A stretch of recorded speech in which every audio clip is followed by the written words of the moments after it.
Nosso professor evangelista irmão Fernando está com a oportunidade.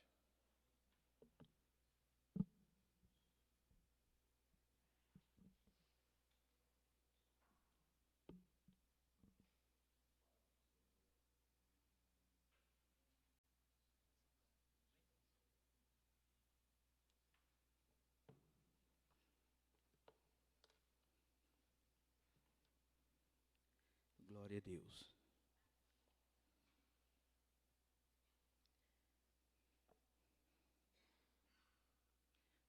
Saúde, amada igreja, com a paz do Senhor Jesus. Saúdo também a todos que nos acompanham por esta live da igreja no canal do YouTube. Estamos na Igreja Evangélica Assembleia de Deus, Ministério de Madureira, sob o cajado do pastor Isaac Luiz, e para registro está aqui na nave da igreja conosco. Deus abençoe, muito obrigado. Nós estamos em um número bem reduzido, como disse há pouco o nosso pastor, mas eu quero agradecer à nossa equipe técnica, nosso irmão Arthur, nosso irmão Otoniel, todos os obreiros da portaria, irmão Dinaldo e todos os demais que trabalham na obra de Deus. Hoje, domingo especial, Dia dos Pais, quero deixar aqui o meu parabéns a todos vocês, pais, que se encontram aqui na nave dessa igreja, e a todos que, porventura, nos assistem em qualquer canto, em qualquer parte nesse momento. Meus parabéns especialmente a Deus Pai, de nosso Senhor e Salvador Jesus Cristo, por nos amar e dar o seu filho legítimo, seu único filho legítimo, para morrer na cruz do Calvário e fazer de nós filhos adotivos. Glorificamos a Deus Pai também. Também, em especial, ao meu pai, Francisco Siriano de Souza. Que Deus lhe abençoe grandemente, meu pai. Agradeço por cada curriãozada, por cada lapada nas pernas que o Senhor me deu. Serviu. Quem dera todos os pais também aplicassem o que o Senhor aplicou em mim, tanto na prática quanto no exemplo. Me deu toda a fonte de caráter que eu tenho, toda a minha referência de homem, tanto na sociedade quanto com as pessoas, e na casa do Senhor, eu recebi do Senhor. Deus abençoe. E nós, amados irmãos, estamos aqui, felizes e gratos a Deus por este privilégio de participarmos mais um dia desta escola bíblica dominical. Esse 14 de agosto, na lição de número 7, nós vamos falar da coerência entre a vida interior e a prática externa. É cajado, irmãos, o caldo vai engrossar demais hoje aqui nessa manhã. Glória a Deus por isso. Mas aluno de escola dominical não se incomoda com isso, a gente não se assusta com isso. A gente sabe que a vida toda, a escola dominical sempre foi isso, não é? Por muitas das vezes ouvimos coisas na escola dominical que paramos para pensar, irmã Rosilene, às vezes não servia para nós. Por que às vezes não serve para nós? Porque ao longo de uma vida toda, lá desde o começo da nossa caminhada de fé cristã, nós estamos ouvindo o mesmo ensinamento. E nós procuramos desde cedo nos enquadrar nesses ensinamentos. Então, quando vem umas pedradas dessa aqui para nós, a gente se alegra, dá glória a Deus e aleluia, e agradece a Deus, porque ao ouvir o que vamos ouvir, eu também vou aprender junto com os irmãos. Nós começamos a traçar um paralelo entre aquilo que a Bíblia pede e entre aquilo que a gente pratica em nossa vida. E por mais que tenhamos fraquezas, nos alegramos, porque muito do que vamos ver aqui nós conseguimos praticar, sim, na presença de Deus, né? Há quem diga lá no mundo lá fora que é impossível ser crente, como a Bíblia diz, né? É impossível agradar a Deus, mas não é verdade. Nós temos o Espírito Santo, que é o próprio Deus dentro de nós, nos capacitando a sermos obedientes. Aqui, o objetivo da lição, eu quero falar uma vez mais, embora nosso superintendente, irmão Leonardo, já tenha lido, eu quero ler uma vez mais para a gente pegar um caminho. Primeiro objetivo da lição, ensinar que Deus sabe a intenção do nosso coração. Segundo objetivo, mostrar a pretensiosa oração dos hipócritas. E terceiro, apresentar a forma correta do jejum ensinado por Jesus. Introdução. Jesus menciona 3 ações comuns a todo cristão: dar aos necessitados, jejuar e orar. Em todos os 3 casos, ele nos leva a meditar sobre a intenção do coração. Se fazemos para sermos vistos e elogiados pelos homens ou por fé e amor a Deus. O comentarista, na introdução, ele já nos mostra de forma simplificada que existem 3 ações principais. Existem tantas outras, mas as primeiras, a primeira, a segunda e a terceira, as mais importantes são dar aos necessitados, jejuar e orar. Aí, ele já nos fala a seguir que nesses 3 casos, dentro do coração do ser humano, existem 2 intenções. Diante das 3 ações principais, dentro do coração, existem 2 motivos. E ele já descreve. O primeiro motivo é quando a pessoa faz para ser vista e elogiada pelos homens. E o segundo motivo é quando a pessoa faz por fé e por amor a Deus. E aqui, a partir dessa introdução, nós vamos entrar no tópico 1.1, o tópico 1 e depois o 1.1, e o comentarista, com base nessas 3 ações e com base nesses 2 pontos de partida que há no coração do ser humano, ele vai até no final da revista nos chicoteando, nos açoitando, passando água de sal, chicoteando, passando água de sal, chicoteando.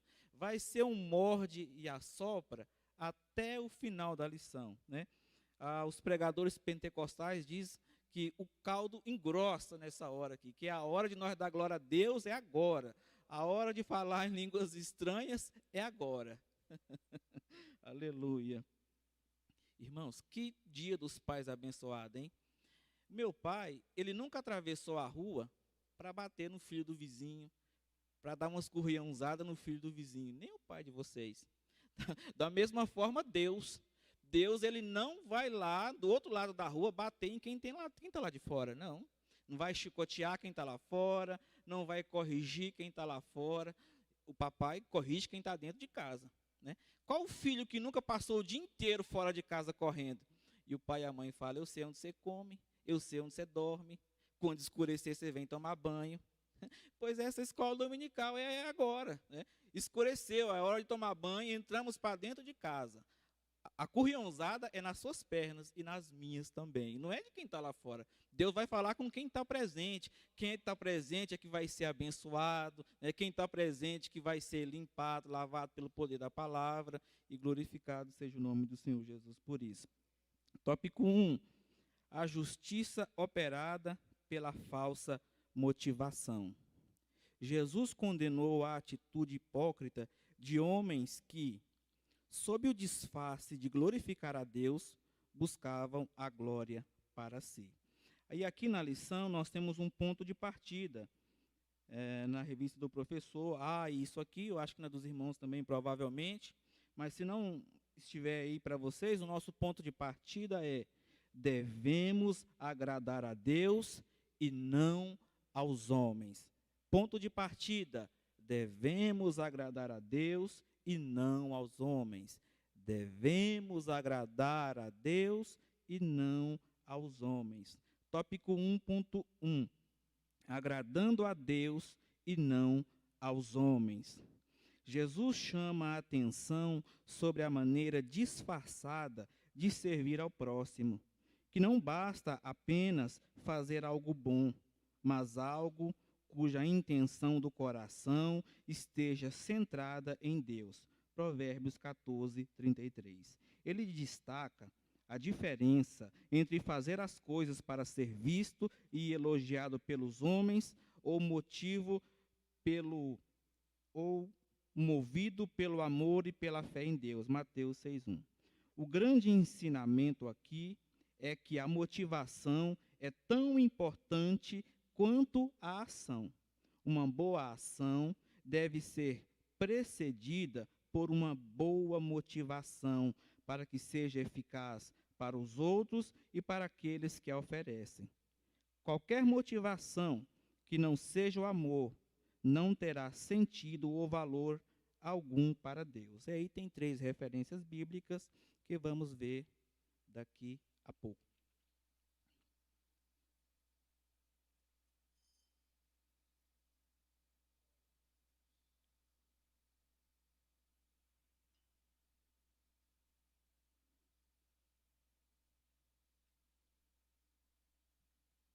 Amados irmãos, o comentarista, ele diz o seguinte, que as motivações, elas existem, embora elas partam de várias fontes, de várias vontades e de vários objetivos, a principal motivação que deve existir no coração do crente é o amor a Deus.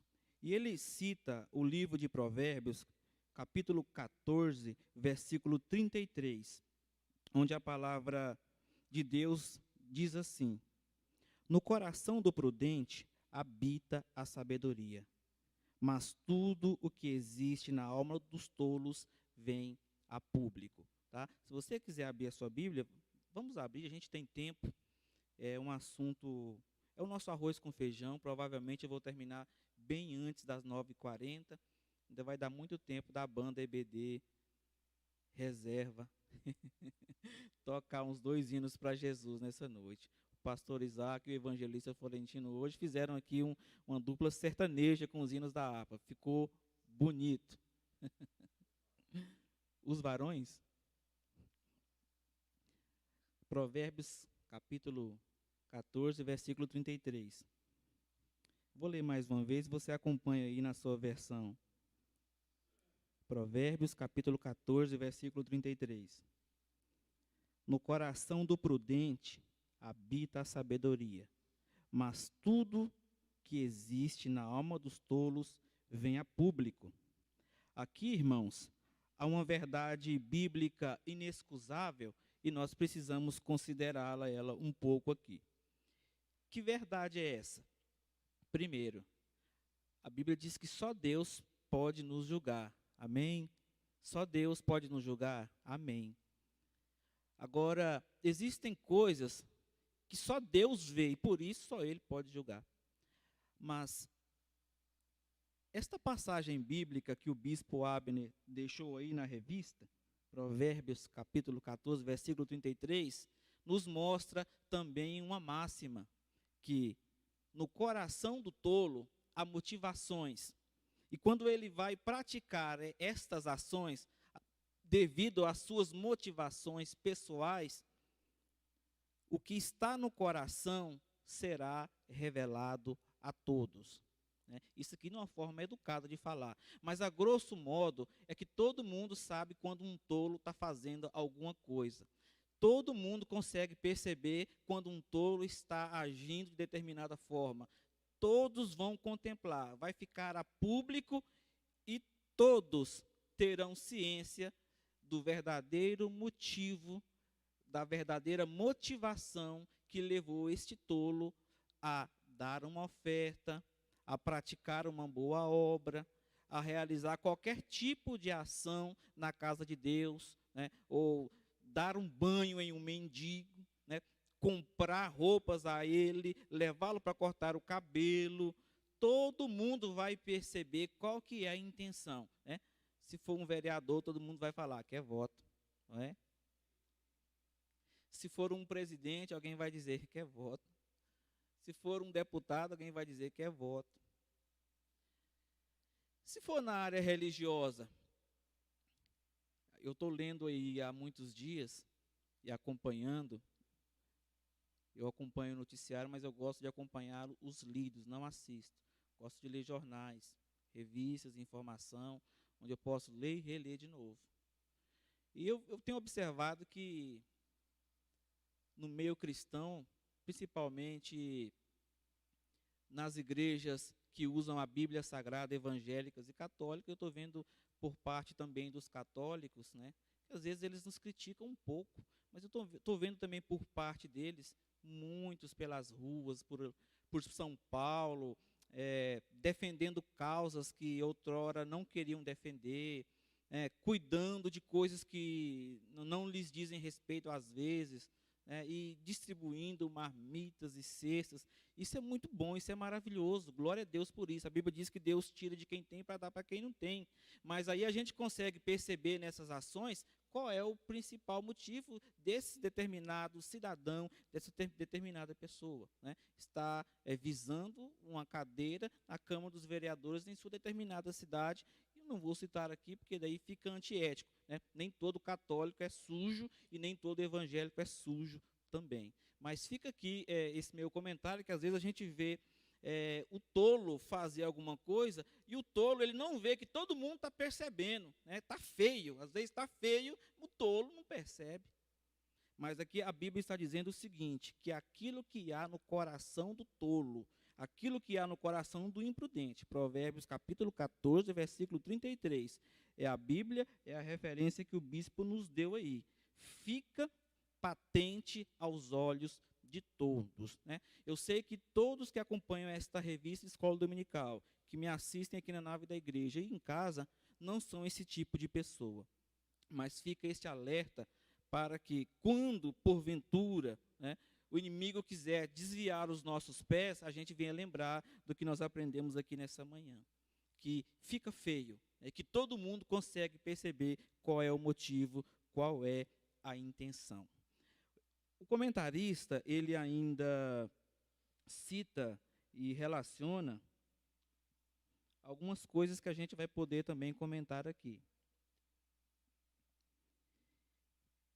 O comentarista, ele diz que o fariseu, ele não consegue fazer nada escondido. Em outras palavras, o fariseu, ele não se aguenta, né? Ele não se aguenta. Tá?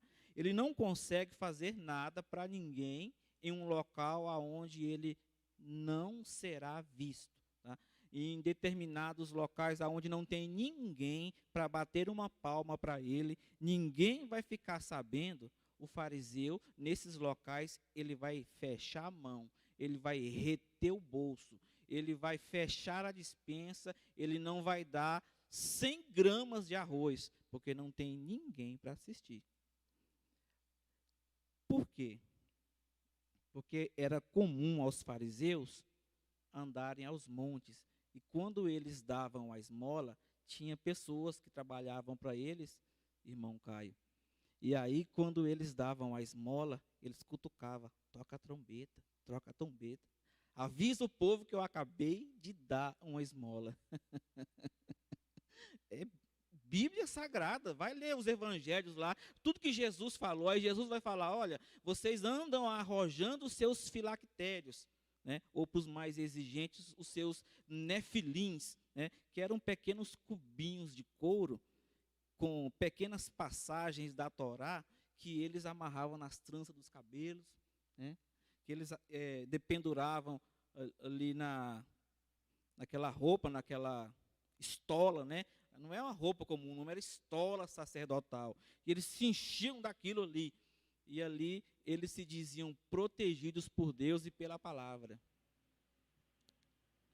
Nos dias de hoje a gente tem um monte de gente que não quer trabalhar, né? prefere a vida do crime, aí pega uma Bíblia qualquer lá, rasga o Salmo 91, dobra, põe dentro do bolso e vai assaltar, né? Estou protegidão, estou blindadão, né? Protegido no esconderijo do Altíssimo. Oh, meu Deus. Hipocrisia, ó. Os fariseus do tempo de Jesus era a mesma coisinha. Eles davam a esmola e toca a trombeta. E quando andavam os filactérios, né? Balançando aquela coiseira, né? Fico pensando que às vezes parecia mais com um hippie do que um sacerdote que defendia a palavra de Deus. De tanta coisa espendurada no cabelo. Espendurada, oh, que vocabulário, hein? Dependurada. Irmãos, é feio, não é? Por isso, às vezes, a gente tem que dar uma aliviada no tom. Eu tinha um professor na faculdade, ele chamava Norival. Norival sempre dizia que o cérebro humano, ele precisa ser reiniciado a cada 12 segundos numa palestra. E, às vezes, você fazer o cérebro liberar um pouco de serotonina, faz ele se reiniciar mais rápido. E ele nunca aquece. Fica sempre friozinho, o clima fica sempre gostoso. Se você não reiniciar o cérebro humano a cada 12 segundos, vai ficando tenso, vai ficando aquele negócio fechado. Às vezes as pessoas saem até em vias de fato, né? Partem para a ignorância, porque não reiniciaram o cérebro. Se é verdade, não sei, mas eu sempre faço isso, porque eu vejo que tem resultado. E o comentarista também ele diz o seguinte, que os fariseus, eles também tinham o seu próprio calcanhar de Aquiles, ou seja, o seu ponto fraco, não é? Porque orar, às vezes a pessoa consegue orar escondido. Jejuar, às vezes a pessoa consegue jejuar escondido. Agora, dar esmola, que tem a ver com o título da lição, que é a coerência entre a vida interior e a prática externa, a esmola entra na prática externa, é algo que é praticado externamente, né? Dar um dinheiro, dar um remédio, dar uma cesta de alimento, é uma prática externa. Então, todo mundo consegue ver e todo mundo consegue analisar. Quando eles entravam para dentro do santuário e começavam suas orações, né? Aquela glossolalia, né? Lá, lá, lá, lá, lá, lá, aquelas coisas da lei, que o apóstolo Paulo até recomenda a Tito para fugir dessas questões que nada edificam. Às vezes o povo via santidade naquilo, via pureza naquilo, né, naquele disfarce. Mas quando eles davam, que era algo externo, aí as pessoas os pegavam no pulo. Porque eles nunca conseguiam ajudar a ninguém sem que as pessoas não tivessem observando ou olhando. E nisso eles vacilavam.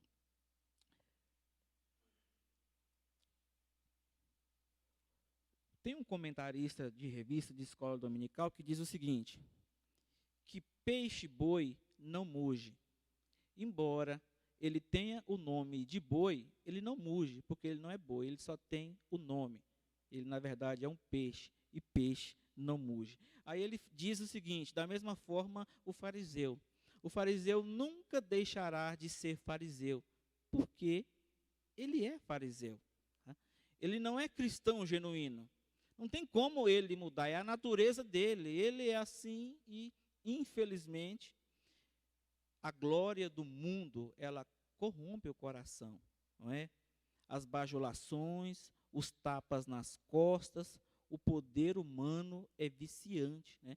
Algum escritor, algum psicólogo ou filósofo antigo diz o seguinte, não me vem agora à memória o nome, mas se alguém quiser gritar daí, pode, eu repito aqui no microfone. Ele diz o seguinte, quer conhecer o homem, dê-lhe poder. É contagiante, né? É viciante. Os irmãos vão ver que Herodes, em determinado momento, em certa manhã, diz a história dos historiadores bíblicos, que ele se vestiu de uma roupa prateada e discursou pela manhã aos judeus, de forma que os raios de sol refletissem na sua roupa prateada e encantassem as pessoas. E ali, com a sua técnica de oratória perfeita, misturado com os raios de sol que refletiam na sua roupa, levou as multidões a gritar, é voz de Deus e não de homem.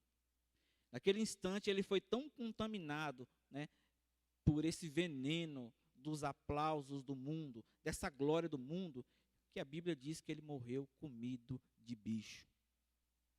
É contagiante que Deus, em Cristo Jesus, dentro da palavra, porque a palavra é um escudo, não é? Efésios diz que essa palavra ela é um escudo no teu braço, tá? Então que você possa estar protegido nesta manhã, de não cair nesse engodo de querer fazer para aparecer aos homens, e sim fazer para Deus. O comentarista, ainda no tópico 1.1, ele diz o seguinte: o grande ensinamento aqui é que a motivação é tão importante quanto a ação. Aí o bispo Abner, ele vai citar 4 motivos pela qual a motivação é tão importante quanto a ação, né? Praticar a ação é maravilhoso, mas a motivação que veio e te levou a praticar, ela também deve ser genuína. As duas são importantes. Primeiro, para que seja eficaz para os outros. Então, tudo que um homem faz para agradar a Deus é eficaz. Quando a pessoa recebe algo de outro que está lhe ofertando, existe aqui, então, uma medida no céu, um peso no céu, um julgamento de Deus, né? Se a pessoa que está dando para agradar a Deus, então a pessoa que está recebendo vai ser abundantemente abençoada. Agora, em contrapartida, a pessoa que está recebendo, recebeu da mão de um hipócrita, aí o comentarista já está falando que, embora esteja na mão algo ali, não vai ser de muito proveito. Segunda coisa, para que seja eficaz para quem oferece. Então, se eu dou, eu preciso entender que eu estou dando esperando no Pai Celestial e não dos homens na terra. Embora, às vezes, se você dá alguma coisa esperando do homem, da mesma forma que essa caneta está na minha mão, provavelmente alguma coisa vai chegar na sua mão. Seja um aplauso, seja uma promoção, não é? Seja uma quantia em dinheiro, né? Às vezes seja um carro ou uma casa, vai chegar na sua mão porque você fez algo pensando em receber alguma coisa de determinado homem. Embora tudo isso chegue na mão do homem, o comentarista quer dizer que não será proveitoso, tá? A princípio vai ser maravilhoso, mas com o passar do tempo não terá proveito algum. Terceiro, para que tenha sentido, tá? Quando alguém faz uma boa obra para outro, logo percebemos se há sentido nisso ou não, não é? O Joãozinho nunca deu um par de sapato para o Huguinho. Aí do nada Joãozinho, nossa, eu preciso dar um par de sapato para o Huguinho, é agora. Fica sem sentido. Ué, mas os dois nem conversavam, os dois às vezes nem se entendiam, né? Zezinho nunca deu uma balinha descascada para alguém, nada. E agora, assim, do nada, fica sem sentido. Quarta coisa, para que tenha valor. Valor não é algo que pode ser quantificado por quilates de ouro e nem por quantias em dinheiro, não. Valor é subjetivo. O valor, ele é pessoal, não é? Às vezes, para que eu receba algo de valor, alguém tem que ser direcionado por Deus, porque é Deus que sabe do que eu preciso, não é? Por exemplo, nesse instante, momento, eu uso esta caneta. Aí alguém vem de lá para cá e fala, Fernando, eu vou te dar uma fábrica de caneta da Bic, que desde 1980 é aquele sucesso, com aquele mesmo design. Eu estou sem nenhuma caneta aqui agora. Isso vai ter algum valor para mim agora? Não vai. Mas aí a Deus revela para o Joãozinho. Joãozinho, dá uma caneta para Fernanda agora. Aí Joãozinho vem, me dá essa caneta na direção de Deus. É um valor inestimável para mim. O que eu estou precisando é agora. É nesse instante, é nesse momento. E isso precisa ser avaliado por nós. Para a gente concluir e ir para o tópico 2, vamos visitar 3 referências bíblicas que o comentarista da revista nos dá aí no final do tópico 1.3, que é 1 Coríntios, capítulo 13, versículo 3. Nós vamos ler a primeira, depois eu dou a outra referência e os irmãos procuram, a gente lê até ler as 3. 1 Coríntios, capítulo 13, versículo 3.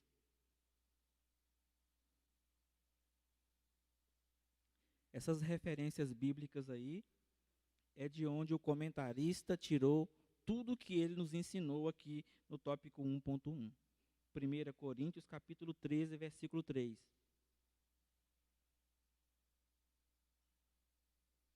Diz assim, na minha versão: mesmo que eu dê aos necessitados tudo o que possuo e entregue o meu próprio corpo para ser queimado, se não tiver amor, todas essas ações não me trarão qualquer benefício real. Olha só, ainda que eu entregue meu corpo para ser queimado, ainda que eu dê tudo que eu possuo para outra pessoa, se nessas duas ações que eu estou praticando não existir o amor, não terei benefício real. Ou seja, eu morri inutilmente. Eu dei tudo que eu tinha inutilmente, porque não havia amor no meu coração. Mas se existe o amor, não precisa dar tudo que você tem, não. Dá uma oferta da viúva pobre, não precisa ser queimado. Tá? A oferta da viúva pobre é a oferta mais famosa de toda a Bíblia Sagrada. Por quê? Porque ela deu do seu próprio coração. Né? E aqui fica esse ensinamento para nós. A segunda referência que ele nos dá aí é Efésios, capítulo 6, versículos 6 e 7. Efésios, capítulo 6, versículos 6 e 7.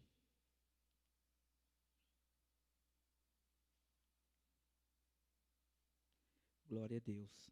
Efésios, capítulo 6, versículos 6 e 7. Diz assim: não servindo à vista como para agradar a homens, mas como servos de Cristo, fazendo de coração a vontade de Deus, servindo de boa vontade, como se servissem ao Senhor e não aos homens, fazendo de boa vontade, como se servisse ao Senhor e não aos homens. Então, meu irmão e minha irmã, tudo que você fizer na casa de Deus, na obra de Deus, ou para alguém que precisa de você, faça como se estivesse servindo a Deus.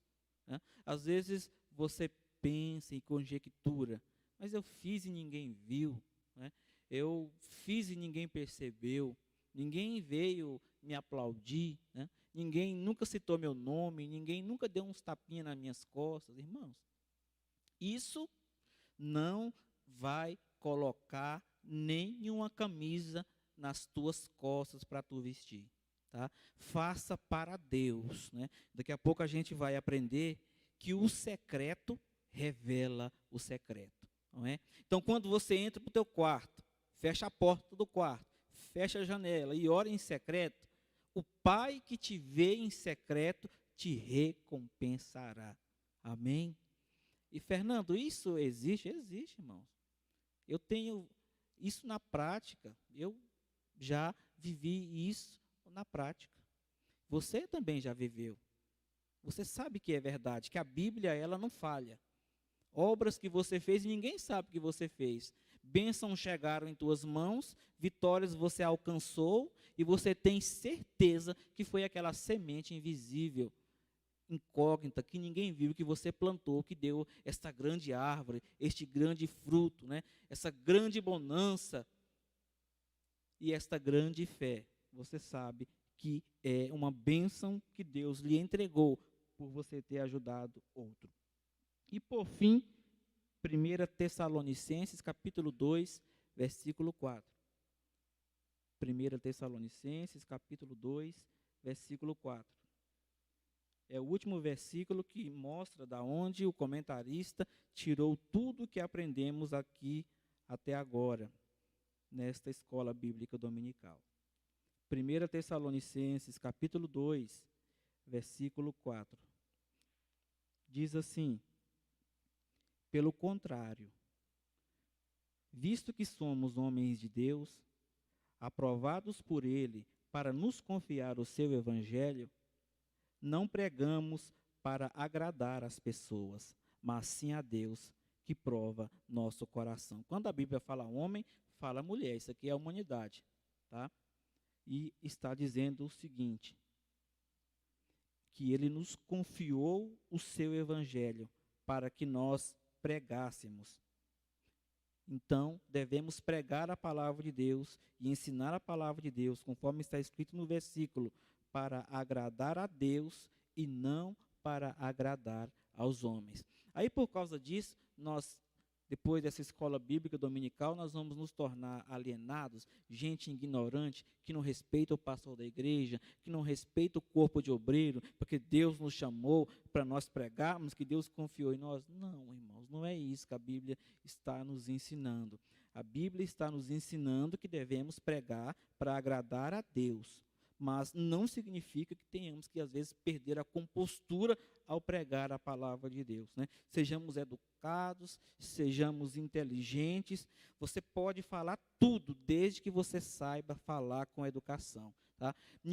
Ninguém vai preso por ser educado. Ninguém vai preso por explicar a Bíblia como ela é. Não, tá? A pessoa vai presa quando ela pratica algo grosso, né?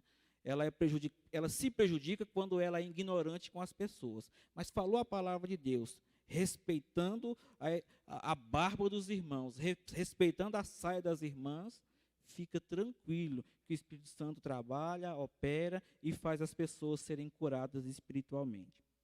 Tópico 2. A pretensiosa oração dos hipócritas. A segunda ação mencionada por Jesus é a oração, cujo foco está na intimidade e na comunhão com Deus. Ele assinala que a oração pode deixar de ser um verdadeiro ato de devoção, se tornar uma forma de hipocrisia, quando o ato externo esconde motivos corruptos. Mateus, capítulo 6, versículo 5. O comentarista aqui na introdução do tópico 2, ele diz que a oração e a devoção, ela deixa de ser verdadeiro quando o motivo é um motivo hipócrita e um motivo corrupto. Tópico 2.1. A maneira incorreta de orar. Tópico 2.1. A maneira incorreta de orar. Jesus ensina que toda oração autêntica deve ser dirigida a Deus. Quando chega a hora estabelecida para a oração, os judeus piedosos deixavam o que estavam fazendo e oravam.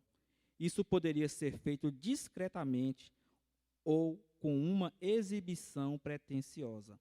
Algumas pessoas buscavam estar em um lugar onde suas presenças fossem notadas, como a sinagoga ou a esquina de uma praça. Nestes casos, a motivação interior dessas orações públicas era reconhecimento e elogio da sua devoção, o qual carece de valor diante de Deus. Mateus 23, 5 a 7. Esta classe de oração hipócrita também recebe a mesma recompensa que as esmolas, o louvor do povo. Em contraste, Jesus orienta seus discípulos a orarem em secreto. Mateus 5 e 6. É que os judeus, eles tinham um horário X para orar, não é? Eles oravam sempre no mesmo horário. Não sei se era 6 da manhã, ou 3 da tarde, ou 6 da tarde. Eu sei que eles tinham a hora certinha para orar. Só que tinha uns mais engraçadinhos, bonitinhos, sabendo que a hora da oração estava chegando, em vez de ir para casa, ele ia para a rua. Porque parecia um pecado não orar na mesma hora todo dia. Então, eles tinham que orar na hora X. Os engraçadinhos iam para a rua porque a hora estava chegando, né? Ele falava, opa, eu estou aqui no meio da rua, tenho que orar. Mas a intenção dele não era uma coisa devocional, buscar o poder de Deus para resistir ao pecado. Não, a intenção dele era só mesmo receber o aplauso do povo pela devoção que eles estavam mostrando ali. E Jesus diz que o salário deles, a recompensa deles, eles já tinham recebido. né? Eles não queriam, não era um aplauso, irmão Daniel? Recebeu o aplauso, né? Não queriam os tapinhas nas costas? Toma os tapas nas costas. Recebeu. Acabou, não tem mais nada para receber. É por isso que Jesus diz, olha, quando orar, entra para o quarto. Entra para o quarto e ora em secreto. E o Pai que vem em secreto recompensará. Irmãos, que coisa linda. É um arroz com feijão, mas parece que acabou de fazer, não é? Aquele arrozinho fresquinho, aquele feijãozinho que acabou de cozinhar. Arroz com feijão fresco do céu para nós nessa manhã. Que coisa maravilhosa, né? Quer os tapas nas costas? Toma os tapas nas costas, né? Quer a bajulação? Toma a bajulação. Acabou, não tem mais nada para receber. Mas o crente que ora escondido tem muito a receber. Jeremias diz o seguinte: clama a mim e responder-te-ei, e te anunciarei coisas grandes e principalmente coisas firmes, né? Então o que a gente recebe de Deus não é gelatina de supermercado, molinha. O que a gente recebe de Deus não é água com açúcar, não. A gente recebe de Deus é um caldo grosso, um tutano, né? É uma coisa firme, né? É algo que vem, entra na nossa vida e ninguém tira mais, não é? É algo que Deus te entrega e é seu, tá? Isso aí agora é seu, ninguém tira, ninguém toma. É uma bênção que Deus deu para você, que você conseguiu em secreto. Ninguém sabe as palavras que você ouviu e ninguém sabe as palavras que você falou. Ninguém sabe quantas vezes você jejuou, não importa. O que importa mesmo é que aquele que tem para dar estava vendo tudo. Louvado seja o nome de Jesus. Aqui o comentarista, ele ainda fala o seguinte: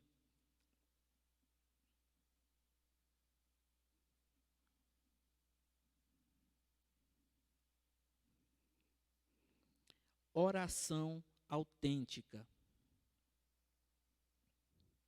Qual é a oração autêntica? É subjetivo. Isso aqui não é algo que Provérbios diz que fica patente ao nosso coração. Não é. Provérbios diz que a obra que a gente pratica, se for um tolo que está praticando, todo mundo vai ver. Mas isso aqui não.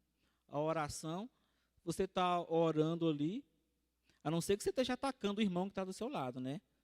Igual o fariseu: Senhor, eu sou bom, eu sou melhor, né? Não sou como esse pecador, né? Acabou com o irmão que estava orando do lado. Aí tudo bem, aí nesse caso tudo bem. Mas você está orando ali e ninguém sabe da sua vida, ninguém sabe o que você está passando. É impossível para a pessoa julgar a sua oração, e só Deus pode julgar. E o comentarista diz: oração autêntica. Às vezes tem alguém chorando ali do seu lado e você não consegue entender o porquê que a pessoa está chorando tanto. Não é? E aí você se pergunta: o que está acontecendo na vida deste ou desta? Você nunca vai saber, porque uma oração autêntica, ela parte de um coração que não está preocupado em explicar nada para o homem, apenas buscar a face de Deus. Ana estava lá no templo chorando, né? Estéril, em uma sociedade onde a mulher que era estéril era menos do que nada, né? Era a mesma coisa que dividir 0 por 0, uma mulher naquela sociedade que não poderia ter um filho. Ela está lá. Todo ano a mesma coisa. E alguém disse para ela, Eli disse para ela: olha, você está bêbada dentro da igreja, uma hora dessa, mulher. Ela estava orando, ela não estava preocupada em explicar nada para ninguém. Não, ela estava orando lá de uma forma que era algo autêntico dela aqui, era uma oração autêntica. Para ser autêntico não precisa ser em silêncio ou em voz alta, só precisa ser autêntico. Neemias orou em silêncio diante do rei. Não é? Neemias se entristeceu diante, sendo um copeiro do rei, ele se entristeceu na presença do rei. E o rei percebeu, e na hora Neemias orou, em silêncio. Foi uma oração autêntica, respondida por Deus. Agora, Ana, com outra oração autêntica, todo mundo estava vendo a situação em que ela estava. E ela vai explicar: não é que eu estou bêbada, não é que eu estou embriagada, é porque eu estou pedindo ao Senhor um filho. Ela explicou porque o crente que está esperando em Deus, ele não está preocupado em explicar, não, mas se alguém pedir explicação, a gente explica também, não tem problema, né? Nós estamos em paz com Deus, temos educação, sabemos tratar as pessoas, e Ana também sabia. Explicou para o irmão falou, não, vai embora, leva a tua bênção.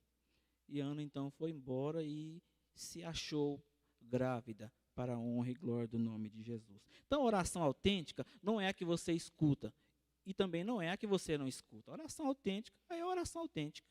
Simples assim. E só Deus vai medir essa autenticidade. Tópico 2.2, orando ao Pai em secreto. A oração deve ser caracterizada por sua simplicidade.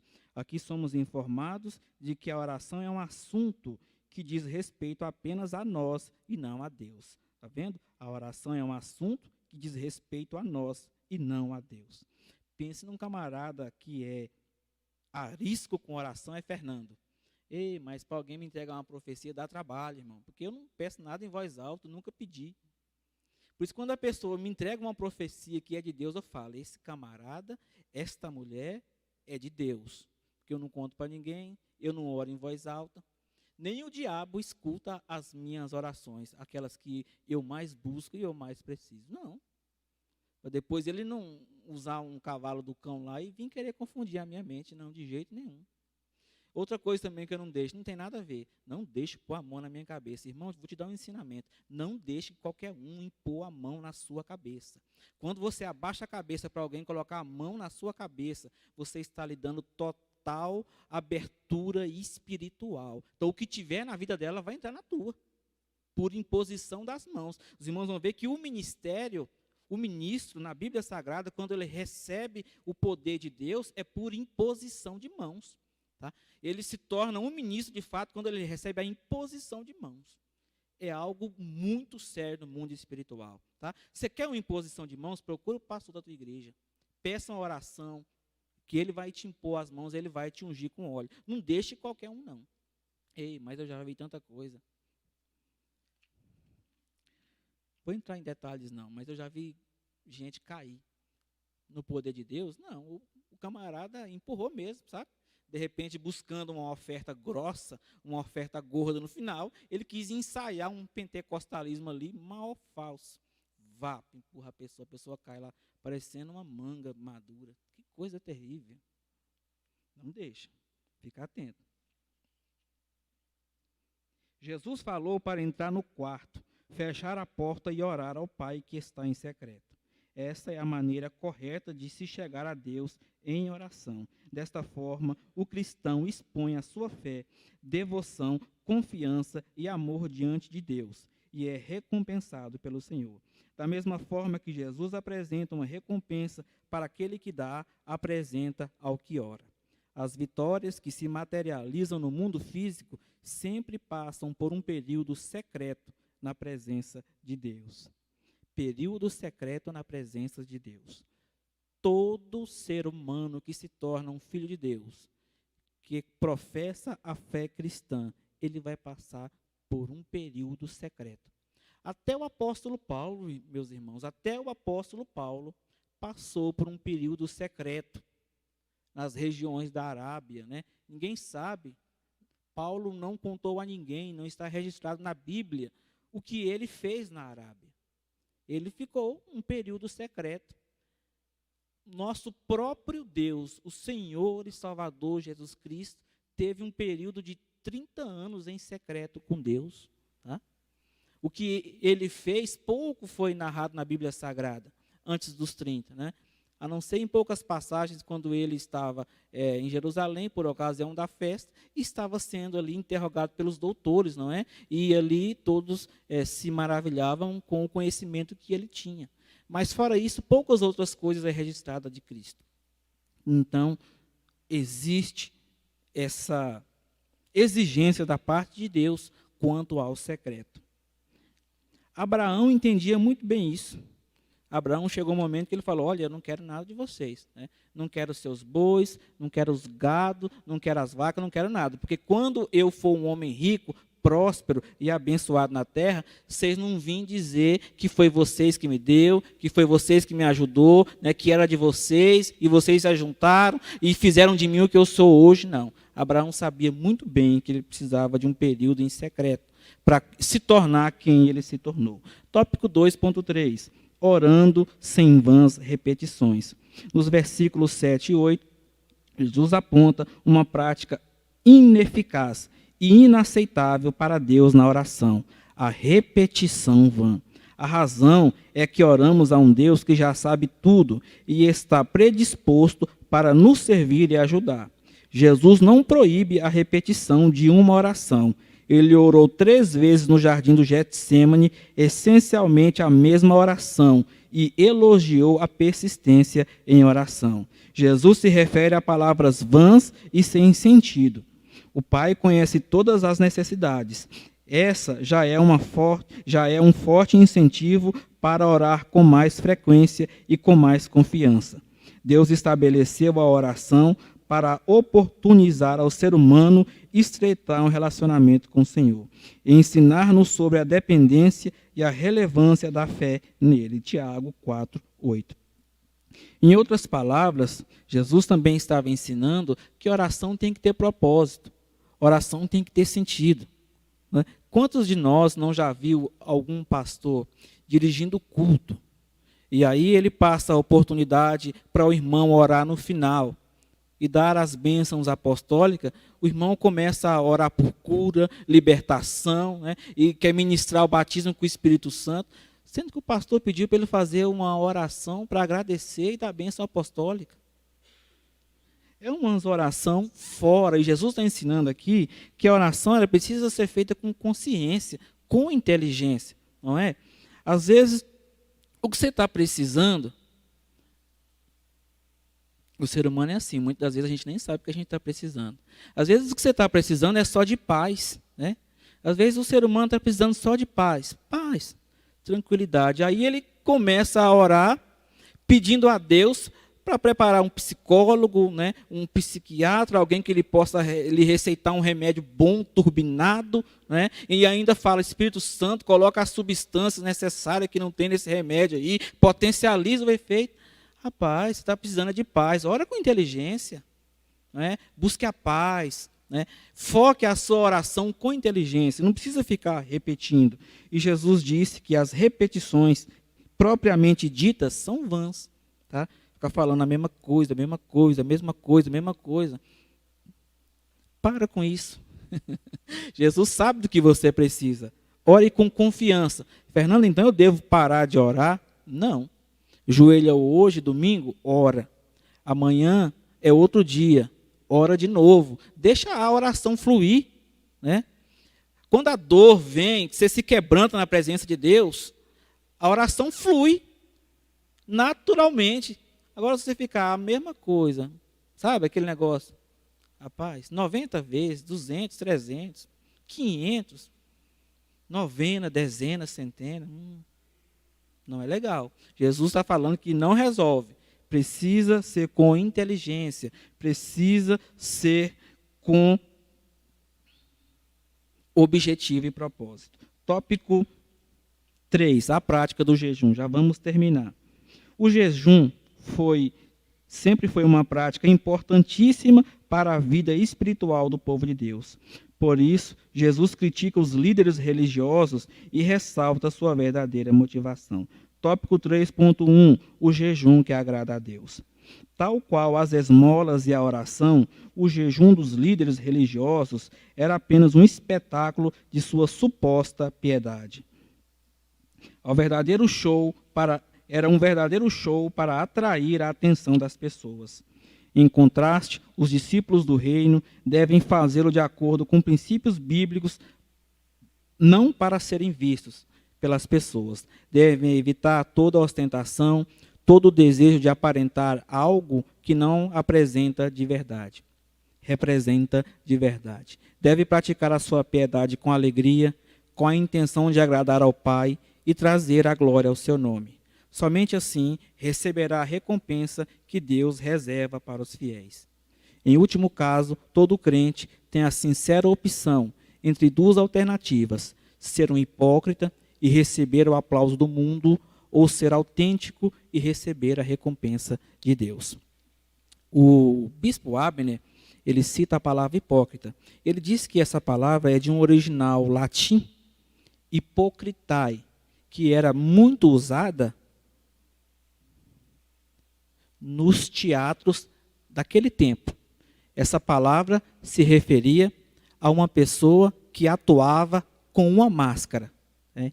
Hipocritai ou hipócrita era, na verdade, conforme o comentarista, um ator que representava um papel no teatro romano dos tempos antigos ou da igreja primitiva.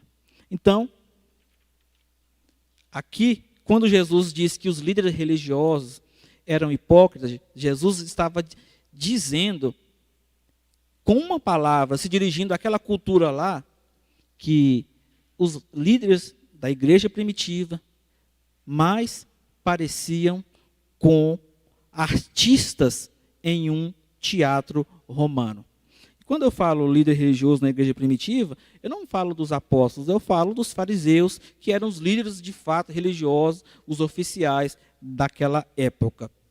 Eles eram atores, representando. E quando eles faziam jejum, eles conseguiam demonstrar para as pessoas que eles estavam em jejum, não é? Eles iam para a praça, eles davam oferta, ele mandava o coleguinha tocar a trombeta, toca a trombeta que eu estou jejuando. E aí eles colocavam o rosto desfalecido, né? Eles gemiam nas praças, andavam devagar com a mão na barriga, demonstrando estar com fome, aquela tribulação. E Jesus disse, não, não é assim não. Quando vocês forem jejuar, vocês se arrumam, né? Vocês penteiam o cabelo, vocês passam óleo, vocês se ungem, né? Vocês ficam bonitos, vocês ficam apresentáveis. Não deixa ninguém saber que vocês estão em jejum. De vez em quando a minha esposa pergunta, você está jejuando? Aí eu nem respondo, não falo nada. Eu lá quero o seu tapa nas costas, irmã Kelly.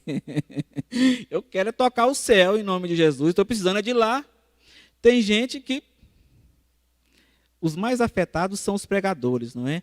Eles chegam na igreja e para tocar fogo nos irmãos, eles falam, eu estou há 72 horas no monte, estou 7 dias sem comer, vou quebrar, vou tocar fogo em tudo aqui. E os irmãos, eita, aquele barulho todo. Vão embora, na semana seguinte, Deus não entrega bênção para ninguém. Não acontece nada. Quando for jejuar, não deixa ninguém saber, não conta para ninguém. Ninguém. Tópico 3.2, a privacidade do ato de jejuar. Da mesma forma que ajudar os necessitados a orar, o jejum também deve ocorrer na privacidade do coração do discípulo, visto que o jejum requer autocontrole rigoroso. É uma tentação importante comunicar sutilmente nossos esforços ou vitórias aos outros. Embora, olha o que ele está dizendo aqui, é uma tentação, meus irmãos. Porque quem jejua recebe vitória. Né? Às vezes a gente fica tentado a contar, recebi tal coisa porque eu jejuei. Né? Aí alguém vem aqui na frente contar um testemunho, aí quando a pessoa abre a boca, você fala, isso aí não é testemunho não, está contando é vantagem. Já reparou isso, irmãos? A pessoa vem na frente contar o testemunho, Deus aparece no final, tudo foi ela que fez. Uai, que testemunho que é esse? Pastor Isaac está contando vantagem. Então, meu irmão, minha irmã, até com isso a gente tem que tomar cuidado. Na hora de contar o testemunho, precisa também ter inteligência para que Cristo seja o centro. Cristo tem que ser o centro. Embora isso possa ser feito de maneira inocente, às vezes, comentarista muito educado, às vezes ele está dizendo aqui que a pessoa vem aqui e erra inocentemente. Ele diz, embora isso seja feito de uma maneira inocente, Jesus nos avisa que revelar nosso jejum pode se tornar uma forma perigosa de orgulho, auto-engano espiritual. Forma perigosa de orgulho e auto-engano espiritual. O jejum pode ser individual ou coletivo. O individual trata com o particular de cada um. O coletivo visa sempre encorajar a igreja a concentrar-se na obra de Deus, pedir direcionamento, expressar a tristeza pelo pecado, a buscar o perdão na comunidade. Em todos os casos, Jesus alertou para a privacidade do coração. Aqui o comentarista cita quando o jejum ele é feito coletivamente, não é? Quando o pastor Isaac ou o pastor de outra igreja chama, convoca um jejum coletivo. Aí você vai confiando, vai tranquilo que não vai ter hipocrisia. Está todo mundo sabendo que você está jejuando. Você sabe que todo mundo está jejuando também, porque aí se tornou um corpo só. Né? Agora eu acho que seria uma quebra desse contrato, né? Seria uma quebra desse propósito, se uma das partes do corpo contasse para uma pessoa que ainda não faz parte do corpo, que está em jejum. Por exemplo, um parente não crente, né? Um vizinho não crente, aí sim eu acho que poderia estragar um pouco disso. Mas se é no coletivo, tudo bem, todos vão saber. Tópico 3.3, a maneira correta de jejuar.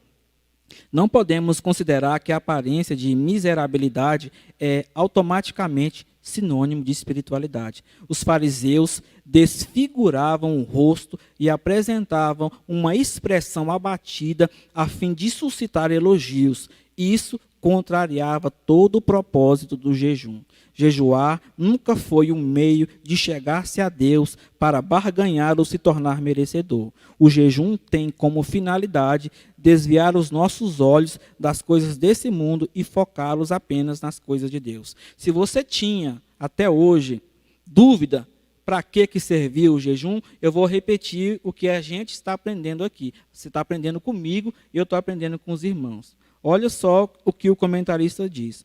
Jejuar nunca foi um meio de se chegar a Deus para barganhar ou se tornar merecedor. O jejum tem como finalidade desviar os nossos olhos das coisas desse mundo e focá-las nas coisas de Deus. É para isso que o jejum serve. Tirar o nosso olho das coisas do mundo e focarmos nas coisas de Deus. É uma forma de relacionar-se espiritualmente de forma secreta com o Pai. Então, podemos concluir aqui por inflexão, né, está implícito aqui que quando aprendemos que o jejum ele tem a finalidade de colocar o seu olho nas coisas de Deus, a chave da vitória é colocar os olhos nas coisas de Deus e tirar das coisas do mundo. Ou seja, quando mais olhamos para as coisas espirituais e esquecemos das materiais, mais bênçãos Deus nos entrega, mais bênçãos Deus faz chegar na nossa vida. Convido os irmãos para ficar de pé, vamos orar pelo motivo de oração. Ore para que possamos aprender a ofertar, orar e jejuar corretamente. Irmãos, ore para que possamos aprender a ofertar, orar e jejuar corretamente. Aqui você não vai pedir carro, nem avião, porque você não tem nem aeroporto, você não vai pedir nada disso. Você vai orar com inteligência do jeito que você acabou de aprender. Você vai orar somente para isso. Para você aprender a ofertar na casa do Senhor, a orar e a jejuar. Senhor Deus, eterno e soberano Pai, eu oro nesse instante e momento para que o Senhor venha me ensinar, ó Pai, a orar, para que o Senhor venha me ensinar a ofertar na sua casa do jeito certo, e que o Senhor venha me ensinar a jejuar do jeito que lhe agrada. Eu te agradeço. Amém. Nosso superintendente, irmão Leonardo, está com a oportunidade novamente. Deus abençoe os irmãos.